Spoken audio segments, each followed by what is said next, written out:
আমার খালাতো ভাই আমার সাথে যেভাবে কাজ করল গল্পটি সম্পূর্ণ শুনলে আপনাদের মেশিন দিয়ে টপ করে পানি চলে আসবে। আপনারা হাতের কাজ করতে বাধ্য হবেন, তাই হাতের কাজ করার আগে হাতের কাছে অবশ্যই টিস্যু রাখবেন। আমার নাম প্রীতি এবং আমার বয়স 23 বছর। আমি দেখতে বেশ সুন্দর, আমার শরীরের গঠন একটু বড় দেখায়। আমার মুখের গঠন আকর্ষণীয়, রং ফর্সা এবং আমার শরীর না খুব পাতলা না খুব মোটা, বরং একদম মাঝারি। আমি গ্রামে থাকি, তাই অন্য গ্রামের মেয়েদের মতো আমিও বেশিরভাগ সময় সালোয়ার স্যুট পরি। আমি শুধুমাত্র 10ম শ্রেণী পর্যন্ত পড়াশোনা করেছি এবং তারপর থেকে বাড়িতেই থাকি। বাইরে থেকে আমাকে খুবই সরল, সাধারণ মেয়ে মনে হতো। আমি ততটা বুদ্ধিমান বা চালাকও ছিলাম না। কিন্তু সত্যি বলতে, আমার জীবনে এমন কিছু দিন এসেছিল যখন আমি আমার সীমা অতিক্রম করেছিলাম। তখন জীবন আমাকে এমন কিছু শিখিয়েছিল যা আমি কখনো ভাবিনি। অনেক আগের কথা, আমি এমন একটি অভিজ্ঞতার মধ্য দিয়ে গিয়েছিলাম যা আমার হৃদয় ও মনের উপর গভীর ছাপ ফেলেছিল। সেই সময় আমার রাহুল খালাতো ভাইয়ের সাথে পরিচয় হয়েছিল।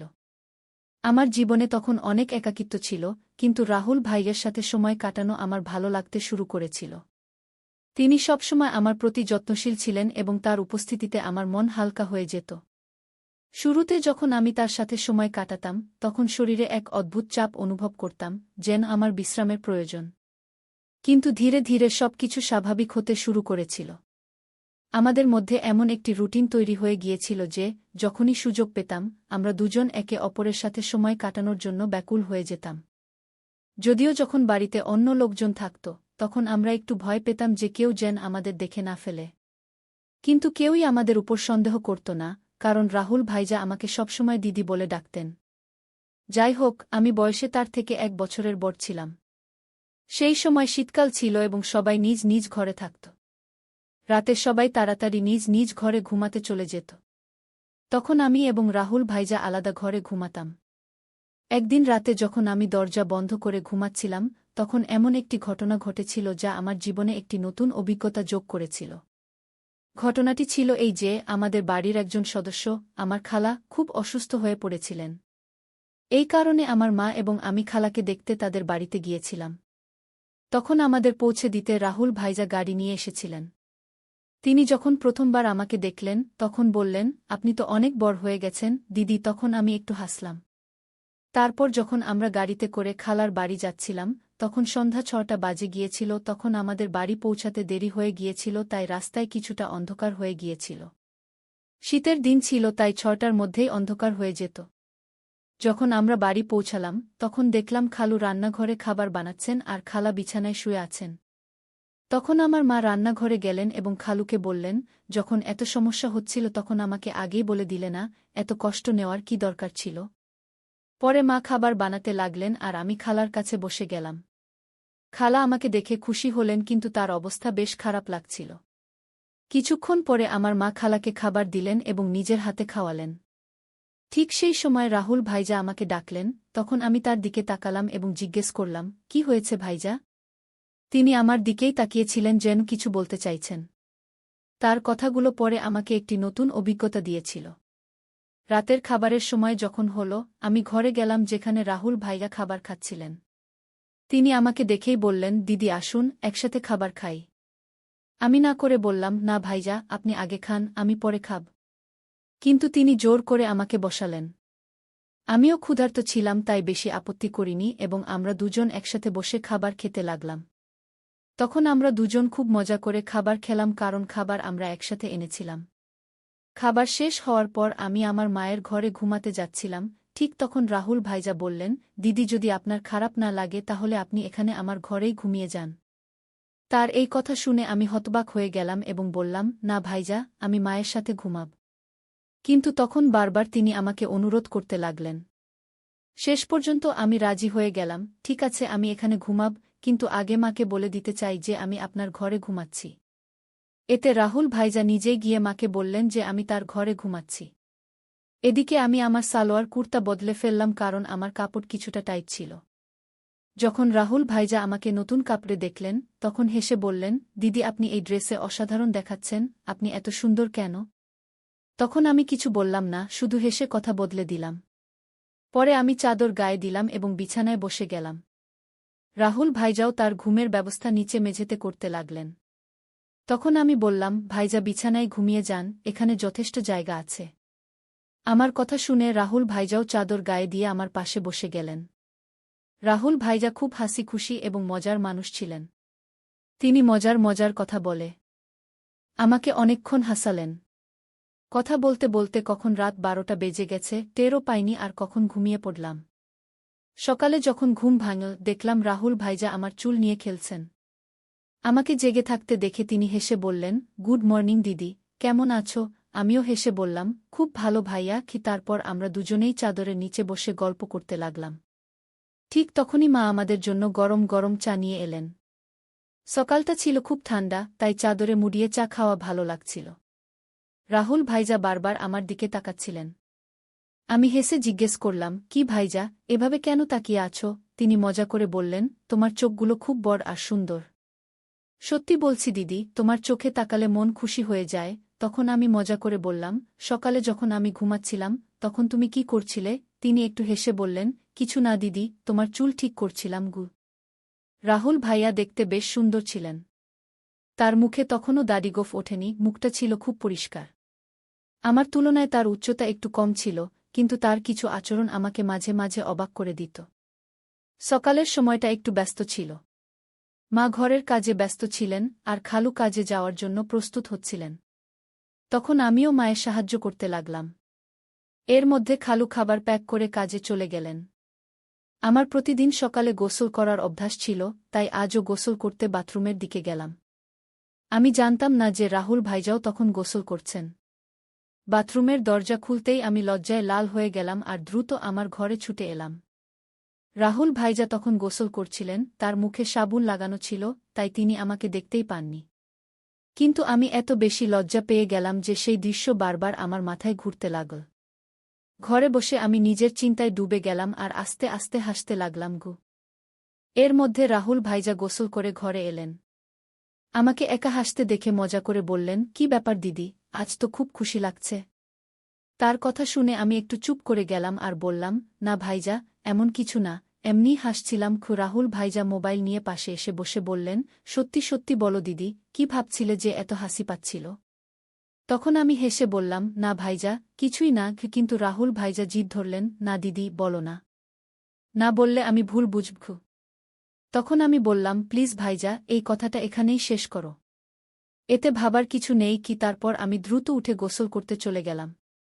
গোসলের পর আমি ঘরে ফিরে এলাম আর মজা করে ইচ্ছে করে একটু পানি রাহুল ভাইয়ার দিকে ছুড়ে দিলাম। এটা দেখে রাহুল ভাইজা হঠাৎ উঠে দাঁড়ালেন আর আমার চুল ধরে আমাকে বিছানায় বসিয়ে দিলেন। তার এই আচরণ দেখে আমার রাগ হয়ে গেল। আমি রেগে বললাম, এটা কি করছো ভাইজা? আর রাগে তার হাত ঝাঁকিয়ে দিলাম। এরপর রাহুল ভাইজা কিছু না বলে চুপচাপ ঘর থেকে বেরিয়ে গেলেন। তার এই ব্যবহার দেখে আমিও অবাক হয়ে গেলাম। নিজের উপর আফসোস হতে লাগল যে হয়তো আমার এটা করা উচিত ছিল না। তারপর দ্রুত আমি আমার চুল ঠিক করে মায়ের কাছে চলে গেলাম। খালু খালার যত্ন নিচ্ছিলেন, তাকে ওষুধ দিচ্ছিলেন আর খাবার তৈরি করছিলেন। ঠিক তখনই খালা আমাকে বললেন, যাও রাহুলকে ডেকে আনো, গরম গরম খাবার খেতে বলো, নইলে ঠান্ডা হয়ে যাবে গু। আমি জানতাম রাহুল ভাইজা আমার উপর রাগ করেছেন। তাকে ডাকতে গিয়ে দেখলাম তিনি ছাদে বসে ফোন দেখছেন। আমি ডাকলাম, ভাইজা নিচে এসো, মা ডাকছেন, খাবার খেয়ে নাও। কিন্তু তিনি কোনো উত্তর দিলেন না। তখন আমি আরও কাছে গিয়ে বললাম, প্লিজ ভাইজা, আমার উপর রাগ করো না। আমার ভুল হয়ে গেছে, আমি ক্ষমা চাইছি গু। তবুও তিনি আমার দিকে তাকালেন না, ফোন দেখতে থাকলেন। তখন আমি তার হাত ধরে বললাম, ভাইজা, ভুল শুধু আমার না, তুমিও তো আমার চুল টেনেছিলে, তাই আমার রাগ হয়েছিল। এখন এত রাগ করো না গে। তখন আমার চোখে পানি চলে এল আর কাঁদতে কাঁদতে বললাম, ভাইজা প্লিজ এত রাগ করো না। যদি আমার ভুল হয় তবে আমাকে এক না দুটা চড় মারো, কিন্তু এভাবে চুপ করে থাকো না গি। আমাকে কাঁদতে দেখে রাহুল ভাইয়ার রাগ একটু ঠান্ডা হল। তিনি আস্তে বললেন, ঠিক আছে, কাঁদো না। কিন্তু তোমার আমার উপর হাত তোলা উচিত হয়নি। যাই হোক, ছেড়ে দাও, চলো খাবার খেয়ে নিই গু। তখন আমি বললাম, প্রথমে এটা বলো যে তুমি আমাকে মাফ করে দিয়েছ। তখন তিনি হেসে বললেন, আরে অনেক হয়েছে, এখন চুপ করো, নইলে আমাকে আরও বেশি ক্ষমা চাইতে হবে গু। তারপর আমরা দুজন নিচে গিয়ে খাবার খেতে বসলাম। খালু আর খালা আগেই খেয়ে ফেলেছিলেন। মা রান্নাঘরের কাজ শেষ করছিলেন। খাওয়ার পর আমি খালার পাশে বসে গেলাম আর তার সাথে কথা বলতে লাগলাম, খালার স্বাস্থ্যের খোঁজ নিতে লাগলাম। এই সময় মা বললেন, তোমরা এবং রাহুল এখানেই থাকো, আমি নিকটবর্তী বাড়িতে দেখা করতে যাচ্ছি। আমি রাহুলকে বলে দিয়েছি যেন সে কোথাও বাইরে না যায়, আমরা শীঘ্রই ফিরে আসব। তারপর মা এবং খালু বাইরে চলে গেলেন এবং আমি খালার ঘর পরিষ্কার করতে শুরু করলাম। ঠিক তখনই রাহুল ভাইয়া মজা করতে করতে এসে পড়লেন। আমি তাকে বললাম, ভাইজা, দয়া করে আমার জন্য কিছু এনে দাও। তিনি হেসে বললেন, বলো দিদি, কি চাও? আমি বললাম, আমার জন্য চকলেট এনে দাও, আমি খুব পছন্দ করি। রাহুল ভাইজা হেসে বললেন, ঠিক আছে, তুমি ঘর পরিষ্কার করো, আমি চকলেট নিয়ে আসছি। রাহুল ভাইয়া চকলেট নিতে চলে গেলেন এবং আমি ঘর পরিষ্কার করতে লাগলাম। যখন আমি খালার আলমারি খুললাম, তখন সেখানে মেকআপের জিনিসপত্র রাখা দেখলাম। সাজগোজ করার আমারও খুব শখ ছিল, তাই আমি খালার মেকআপ ব্যবহার করা শুরু করলাম। তারপর আমি খালার ঝুমকি এবং গয়না পরলাম এবং আলমারি থেকে লাল শাড়ি বের করলাম। যখন রাহুল ভাইরা চকলেট নিয়ে ফিরে এলেন, তখন আমি সম্পূর্ণরূপে সেজেগুজে নতুন বধূর মতো প্রস্তুত হয়ে গিয়েছিলাম। তখন আমি চুল খুলে রেখেছিলাম, লিপস্টিক লাগিয়েছিলাম এবং হাতে চুড়িও পরেছিলাম।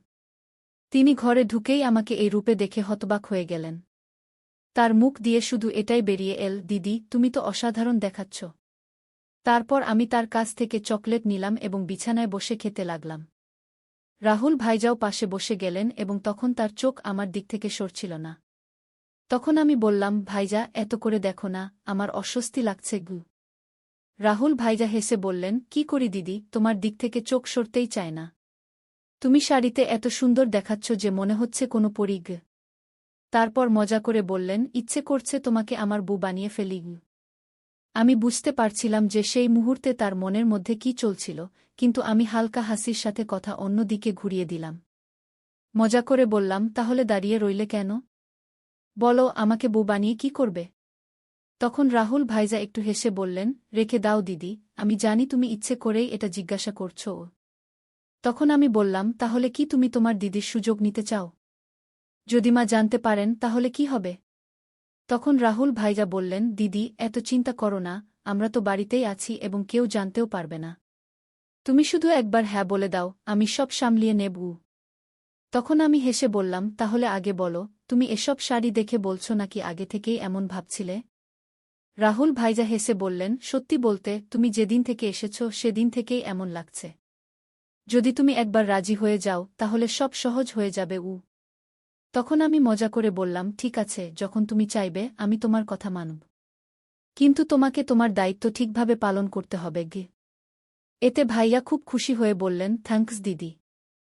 আমি জানতাম তুমি আমাকে না বলবে না। তুমি সত্যিই সেরা। আমি বললাম, দাঁড়াও, এত প্রশংসা করার দরকার নেই। আর সন্ধ্যায় আমার জন্য আরও চকলেট আনতে ভুলো না। তখন রাহুল ভাইজা বললেন, ঠিক আছে দিদি, 1 মিনিট অপেক্ষা করো, আমি আসছি। যখন তিনি বাইরে চলে গেলেন তখন আমি একটু অস্বস্তি বোধ করলাম। যখন তিনি ফিরে এলেন তখন আমি বললাম, রাহুল ভাইজা, এই মুহূর্তে আমি একটু সমস্যায় আছি। সন্ধ্যায় এই বিষয়ে কথা বলব। কিন্তু রাহুল ভাইজা আমার কথা মানতে রাজি ছিলেন না। তিনি শান্ত স্বরে বললেন, দিদি, এত চিন্তা কেন করছ? ভয়ের কিছু নেই, সব ঠিক হয়ে যাবে। যদি তোমার অস্বস্তি হয় তাহলে চোখ বন্ধ করে নাও। তখন আমি চোখ বন্ধ করে নিলাম এবং রাহুল ভাইজা আমাকে তখনই সেই মুহূর্তে। ঠিক তখনই দরজায় হঠাৎ করাঘাত শোনা গেল, যাতে আমরা দুজনেই ভয় পেয়ে গেলাম। তখন রাহুল ভাইজা বললেন, দিদি, সমস্যা তো এই রাতের অপেক্ষায় আছে। প্রতিটি মিনিট ঘন্টার মতো লাগছে। ঠিক তখনই মা ডাক দিলেন, তোমাদের ভাইবোনের কথা শেষ হয়ে গেছে? তাহলে একটু কাজে হাত বাড়াও। মায়ের কথা শুনেই আমি উঠে যেতে লাগলাম, আর যেতে যেতে মজা করে বললাম, রাহুল ভাইজা, মনে রাখবে, যদি চকলেট না পাই তাহলে আমিও কিছু দেব না। এরপর আমি রান্নাঘরে চলে গেলাম। এই সময়ে খালুও বাড়ি ফিরে এসেছিলেন। তখন আমি তাদের খাবার পরিবেশন করলাম। খালা খুব ক্লান্ত ছিলেন, তিনি আমাদের সাথে কিছুক্ষণ বসে কথা বললেন, তারপর দ্রুত ঘুমিয়ে পড়লেন। মা খালাকে খাওয়াচ্ছিলেন আর ওষুধ দিচ্ছিলেন। আমিও আমার খাবার খেয়ে নিলাম আর সময় কাটানোর জন্য টিভি দেখতে লাগলাম। শীতের মৌসুম হওয়ায় আমরা দ্রুত বিছানায় চলে গেলাম, কিন্তু মা তখনও তার কাজে ব্যস্ত ছিলেন। তখন আমি খালার ঘরে গিয়ে বসে ফোনে ব্যস্ত হয়ে গেলাম। এতটাই মগ্ন ছিলাম যে বুঝতেই পারিনি কখন রাহুল খাবার খেয়ে তার ঘরে চলে গেল এবং আমার জন্য অপেক্ষা করছিল। আমি আমার নিয়মিত সিরিয়াল দেখতে ব্যস্ত ছিলাম। যখন আমি না গেলাম তখন রাহুল ভাইজা নিজেই আমাকে ডাকতে এলেন। ঘরে এসে ভাইজা বললেন, দিদি এসো, আমি তোমার জন্য অনেকক্ষণ থেকে অপেক্ষা করছি গু। ঠিক তখনই মা বললেন, কোনো সমস্যা নেই, যদি তুমি একা ঘুমাতে চাও তাহলে ঘুমিয়ে পড়ো। তোমার দিদি আমার সাথে ঘুমাবে গি। মায়ের কথা শুনে ভাইয়া দ্রুত বললেন, না না, আমরা শুধু কথা বলছিলাম। যাই হোক, কয়েকদিন পর তোমরা চলে যাবে, তখন কখন দেখা হবে কে জানে। আর দিদির সাথে খেলতে পারবু। তখন আমি মাকে আশ্বস্ত করে বললাম, মা, ভাইজা ঠিক বলছে গি। এরপর মা বললেন, ঠিক আছে, যেমন তোমরা চাও গি, এবং আমরা ঘরে চলে গেলাম। ঘরে যেতেই রাহুল ভাইজা দ্রুত দরজা বন্ধ করে দিলেন। তখন আমি বুঝে গেলাম যে ভাইজা আর অপেক্ষা করতে পারছেন না। কিন্তু তখনও মা আর খালু জেগেছিলেন, তাই আমি বললাম, ভাইজা একটু রাখো, সবাই ঘুমিয়ে পড়ুক, তারপর কথা বলবো। যদি কেউ আমার কথা শুনে ফেলে তাহলে সমস্যা হবে গু। ভাইজা বললেন, দিদি আর অপেক্ষা করা যায় না গি। ঠিক তখনই আমার চকলেটের কথা মনে পড়ল। আমি বললাম, ঠিক আছে ভাইয়া, কিন্তু আগে আমার চকলেট দাও। ভাইয়া তাড়াতাড়ি পকেট থেকে চকলেট বের করে দিলেন। এরপর আমি চকলেট খেতে লাগলাম আর ভাইজা পারফিউম লাগাতে লাগলেন। শুরুতে আমরা মজায় একটু একটু ঠাট্টাতামাশা করতে লাগলাম, এতে আমাদের মধ্যে মজার ঝগড়া শুরু হয়ে গেল। আমরা বিছানায় লাফাতে লাগলাম, কারণ আমাদের বয়স তখনও ছোট বাচ্চাদের মতো ছিল। ঠিক তখনই মা চিৎকার করে বললেন, প্রীতি, অনেক হয়েছে, এখন ঘুমিয়ে পড়ো, কারণ বিছানার শব্দ তাদের ঘর পর্যন্ত পৌঁছাচ্ছিল। এরপর রাহুল ভাইজা তাড়াতাড়ি মেঝেতে বিছানা পেতে দিলেন, যাতে শব্দ বন্ধ হয়ে যায়। তারপর রাহুল ভাইজা আমাকে রাত ৩টা বাজে পর্যন্ত ঘুমাতে দেওয়া হয়নি। সকালে যখন আমাদের চোখ খুল, তখন মা দরজায় কড়া নাড়ছিলেন। আমি বিছানায় ছিলাম কিন্তু উঠতে পারছিলাম না, তাই রাহুল ভাইজা আমাকে তুলে বিছানায় বসিয়ে দিলেন এবং নিজে দরজা খুলতে গেলেন। তখন মা আমাদের জন্য চা নিয়ে এলেন। আমাকে দেখে তিনি বললেন, আমি বলেছিলাম প্রীতি, সময়মতো ঘুমিয়ে পড়ো। এখন দেখো তোমার চোখ কত লাল হয়ে গেছে। আমার চোখ তখন সত্যিই লাল হয়ে গিয়েছিল। আমি কিছু না বলে চা পান শুরু করলাম, এমনকি মুখও ধুইনি, কারণ পুরো শরীর ব্যথায় ভেঙে পড়ছিল। মা চা রেখে চলে গেলেন। রাহুল ভাইজা যখন ঘরে এলেন, আমি রাগ করে বললাম, ভাইজা, আমি বলেছিলাম অল্প সময়ের জন্য, কিন্তু তুমি আমার কথা মানোনি। এখন দেখো আমার শরীর কত ক্লান্ত। আমি ঠিকভাবে দাঁড়াতেও পারছি না। যদি মা জিজ্ঞেস করেন আমি কি বলবো? তখন রাহুল ভাইয়া দ্রুত উত্তর দিলেন, দিদি, চিন্তা করো না। আমি মেডিকেল স্টোর থেকে ওষুধ নিয়ে আসছি। তা খেলে তোমার শরীর ঠিক হয়ে যাবে গু। এরপর আমি টানা ৪-৫ দিন ভাইয়াকে কাছে আসতে দিইনি। কিন্তু তার উৎসাহ কমেনি। সে প্রতিদিন আমার আশেপাশে ঘুরে বেড়াত এবং নিয়মিত চকলেট নিয়ে আসত। ভাইজা আমার সব কাজ করে দিত, আর আমি যা চাইতাম সে হাসতে হাসতে তা করে দিত। তাই আমিও এর মজা নিতে শুরু করলাম। কখনো তার কাছ থেকে পায়ের ম্যাসাজ করিয়ে নিতাম, কখনো মাথার ম্যাসাজ।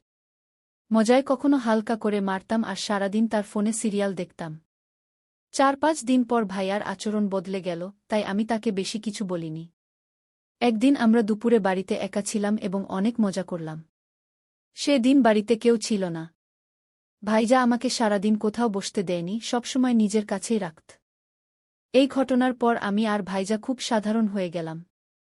যখনই তার ইচ্ছা হতো সে আমাকে ঘরে ডাকত, আর আমি এখন এর অভ্যাসও করে ফেলেছিলাম। আমরা সেই দিনগুলোর পুরো মজা নিলাম। কিন্তু জীবনে প্রতিটি ভালো সময়ের পর একটি খারাপ সময়ও আসে, আর এই খারাপ সময়ও ভাইয়ার কারণেই এল।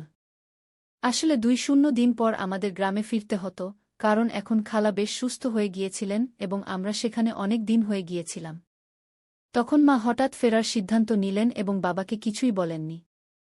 আমি আর ভাইজা যখন এটা শুনলাম, আমাদের একদম ভালো লাগল না। তখন ভাইজা বলল, দিদি, যাওয়ার আগে শেষবার একটু সময় দাও। কে জানে আবার কখন দেখা হবে। তখন ভেতর থেকে আমিও প্রস্তুত ছিলাম। কিন্তু সে দিন বাড়িতে সবাই ছিল, এমনকি খালু আজ বাড়িতেই ছিলেন। তখন খালু মাকে বললেন, দিদি, আজ থাকো।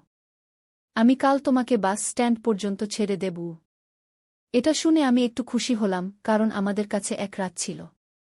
তখন শেষ পর্যন্ত মাও রাজি হলেন। এরপর আমরা খুবই অধৈর্য হয়ে রাতের অপেক্ষা করতে লাগলাম। যখন রাত হল, তাড়াতাড়ি খাবার খেয়ে আমরা আমাদের ঘরে চলে গেলাম। তখন আমরা এতই অস্তর্ক হয়ে গিয়েছিলাম যে দরজাও ঠিকমতো বন্ধ করিনি। তখন অল্প সময়ের মধ্যেই হঠাৎ খালু এসে আমাদের সেই অবস্থায় দেখে ফেললেন। আমি ভয়ে কাঁপতে লাগলাম এবং সঙ্গে সঙ্গে সেখান থেকে সরে গেলাম। খালু তখন খুব রেগে গিয়েছিলেন, কিন্তু তিনি ধৈর্য ধরে পুরো পরিস্থিতি সামলে নিলেন। তিনি আমাদের উপর রাগ না করে আমাদের ভুলগুলো বোঝালেন এবং সেদিন আমাকে একটি বড় শিক্ষা দিলেন। তখন খালুর ভালোবাসা আর সহযোগিতায় আমরা পরিস্থিতি সামলে নিলাম। এরপর থেকে আমি আমার ভুলগুলো থেকে অনেক কিছু শিখেছি। সেই ঘটনার পর আমি কখনো এমন কিছু করিনি যাতে আমার পরিবারকে লজ্জিত হতে হয়। তাই বন্ধুরা, আমাদের জীবনে ভুল হতে পারে, কিন্তু সেগুলো থেকে শেখাটাই সবচেয়ে গুরুত্বপূর্ণ। যদি আপনার জীবনে কখনো এমন পরিস্থিতি আসে, তা সামলানোর চেষ্টা করুন এবং পরিবারের সাথে সবসময় খোলামেলা কথা বলুন। এই গল্প আমাদের শেখায় যে কোনো সম্পর্কেই সীমারেখা থাকা গুরুত্বপূর্ণ। অতিরিক্ত ঘনিষ্ঠতা কখনো কখনো ভুল বোঝাবুঝির কারণ হতে পারে। তাই আমাদের সবসময় নিজের এবং অন্যের সুবিধাকে প্রাধান্য দিতে হবে। পরিবারের পরিবেশ আর সম্পর্কের সম্মান করা খুবই গুরুত্বপূর্ণ। দরজা বন্ধ না করার ঘটনা একটি ছোট ভুল ছিল, কিন্তু এটি বড় সমস্যা তৈরি করেছিল। এ থেকে বোঝা যায় ছোট ছোট বিষয়েও সতর্ক থাকা উচিত, কারণ এগুলোর জীবনে বড় প্রভাব পড়তে পারে। তাই বন্ধুরা, এটা ছিল আমাদের আজকের ছোট্ট গল্প। আপনি এই গল্পটি কেমন লাগলো কমেন্ট করে অবশ্যই জানাবেন। যদি এটি আপনার পছন্দ হয় তবে এটি লাইক করুন এবং আপনার বন্ধুদের সাথে শেয়ার করুন। আরও এমন রোমাঞ্চকর গল্পের জন্য আমাদের চ্যানেলটি সাবস্ক্রাইব করুন এবং বেল আইকন টিপতে ভুলবেন না যাতে আপনি আমাদের কোনো গল্প মিস না করেন। ধন্যবাদ।